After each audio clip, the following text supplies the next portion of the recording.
Well, joining me today in New York is that we have a really special treat. Normally, as you know, we go sort of one issue after another, but today we've got three of the senior people who think about these issues.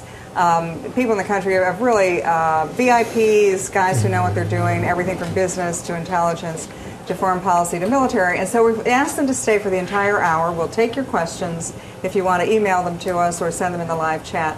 But we want to go through all the issues that we've been discussing. So joining me again today, who's a friend of the show, James Woolsey, BJ, who is the former Director of Central Intelligence, former head of the CIA. He is chairman of the Foundation for the Defense of Democracies. He's a venture partner of Lux Capital Management.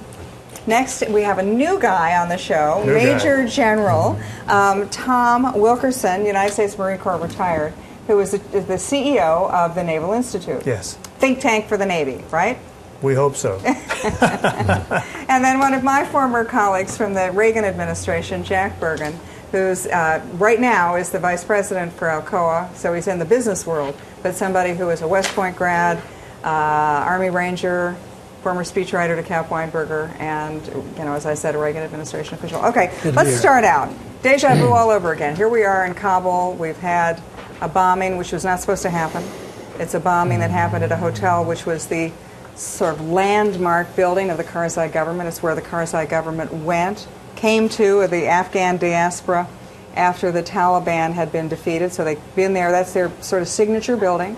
And it was on the eve of a conference where the Afghan government were going to meet with the various military guys and the U.S. and ISAF military to talk about the transition and handover from the U.S. and coalition forces to the Afghans.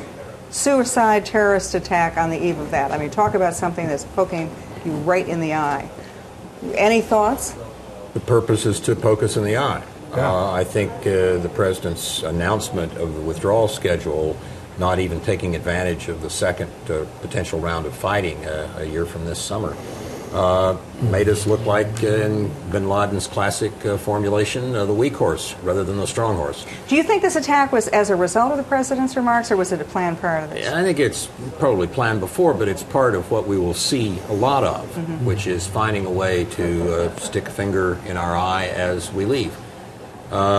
It's starting to have a big effect in the Middle East. The Iranians, Ahmadinejad held a conference on a world without terrorism a few days ago, and the presidents of Pakistan and Iraq and Afghanistan came, and they sat and listened to him talk about how the United States had been the ones who had done 9/11, not anybody else. Really? And they all just, everybody nodded and said, smiles and nods, yeah. And he says, and there was no Holocaust, of course, that's also an invention. And the world will be a much better place once we can get Israel and the United States out of this part of the world. And they all smilingly agreed and said, yes, we want the Americans to leave. The Americans are leaving our country. They're leaving our country. Yes, yes. We look like the weak horse. And there's no real way to hold that schedule that the president has set out and talked about and have anything else happen, I think. Weak horse? We haven't done very well at this lately.